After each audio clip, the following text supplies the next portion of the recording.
আসসালামু আলাইকুম everyone, cooking and beauty চ্যানেলে সবাইকে স্বাগত জানাচ্ছি। রান্না করতে গিয়ে কিন্তু কম বেশি সবাই আমরা ছোটোখাটো ঝামেলার সম্মুখীন হয়েছি এবং রান্নাঘরে এমন কিছু ট্রিক্স আছে যেগুলো আমরা না জানার কারণে কাজেও লাগাতে পারি না। আর এই সকল ছোট ছোট টিপস জানা থাকলে কিন্তু আমাদের দৈনন্দিন জীবন অনেকটাই সহজ হয়ে যায়। তাই আজ এসেছি আপনাদের সাথে রান্না বিষয়ক কিছু টিপস এবং ট্রিক্স শেয়ার করার জন্য। আশা করছি সবাই অনেক বেশি উপকৃত হবেন। আর ভিডিওটি যদি সামান্য হলেও উপকারে এসে থাকে তাহলে আমার চ্যানেলটি সাবস্ক্রাইব করবেন এবং আপনার বন্ধুদের সাথে ভিডিওগুলো বেশি বেশি করে শেয়ার করবেন। আমরা যখন মিষ্টির জন্য ছানা তৈরি করি তখন ছানা থেকে পানিটা ঝরিয়ে সেই পানিটা কিন্তু আমরা ফেলে দিই, কিন্তু সেই পানিটা ফেলে না দিয়ে সেটা যদি আমরা সংরক্ষণ করে রেখে দিই তাহলে এই ছানার পানি দিয়ে কিন্তু পরবর্তীতে পুনরায় আবার ছানা কাটা যাবে। তখন কিন্তু আর লেবু ভিনেগার বা টক দইয়ের দরকার পড়বে না।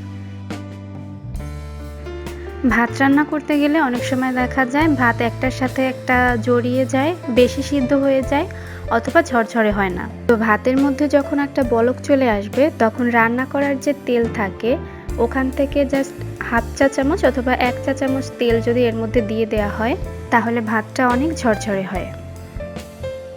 বেগুন ভাজতে তেল একটু বেশিই লাগে, এটা কিন্তু আমরা সবাই জানি।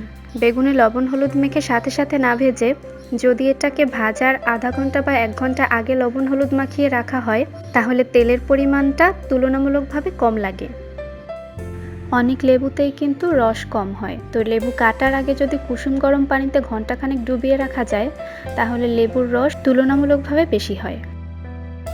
অনেক দিন যাবৎ বাসায় মুড়ি থাকলে সেটা কিন্তু আর আগের মতো মচমচে থাকে না এবং একদমই খাওয়ার উপযোগী থাকে না।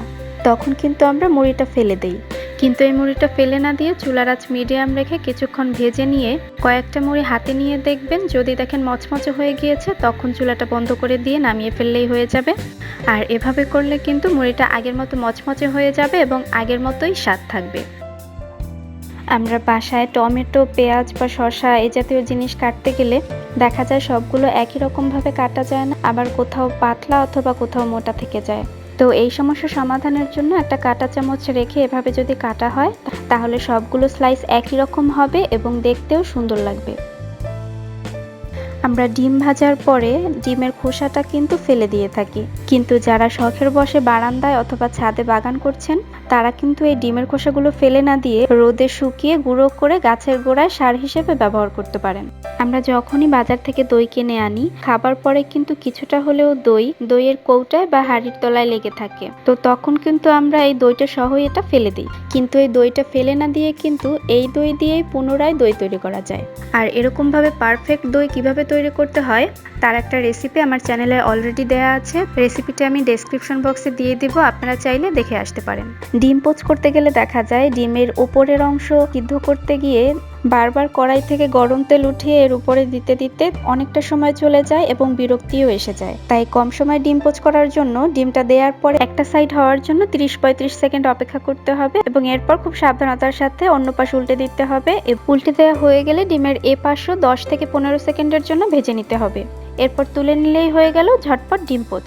ভাত রান্না করলে মাঝে মাঝে দেখা যায় একটার সাথে একটা লেগে থাকে অথবা সামান্য একটু বেশি সিদ্ধ হয়ে গেলে এটা ভর্তার মতো মাখা মাখা হয়ে যায়। এই সমস্যা সমাধানের জন্য আমরা চালের মধ্যে যখন পানি দিব সাধারণভাবে আমরা যতটুকু পানি দেই তার থেকে একটু বেশি দিব। তো ভাতটা যখন 70 থেকে 80% সিদ্ধ হয়ে আসবে তখন বাকি সময়টা আমরা চুলার আঁচ একদম লোয়ে রেখে দেব। এমন করলে ভাত একটার সাথে আরেকটা লেগে যাবে না এবং সামান্য একটু যদি বেশিও সিদ্ধ হয়ে যায় তাও কিন্তু ঝরঝরাই থাকবে। এই ছিল আমার রান্না বিষয়ক 10টি টিপস। ভিডিওটি কেমন লাগলো আমাকে কমেন্ট করে জানাতে পারেন।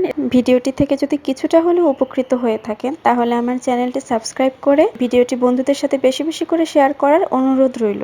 সবার সুস্থতা কামনা করে এখানেই বিদায় নিচ্ছি। আল্লাহ হাফেজ।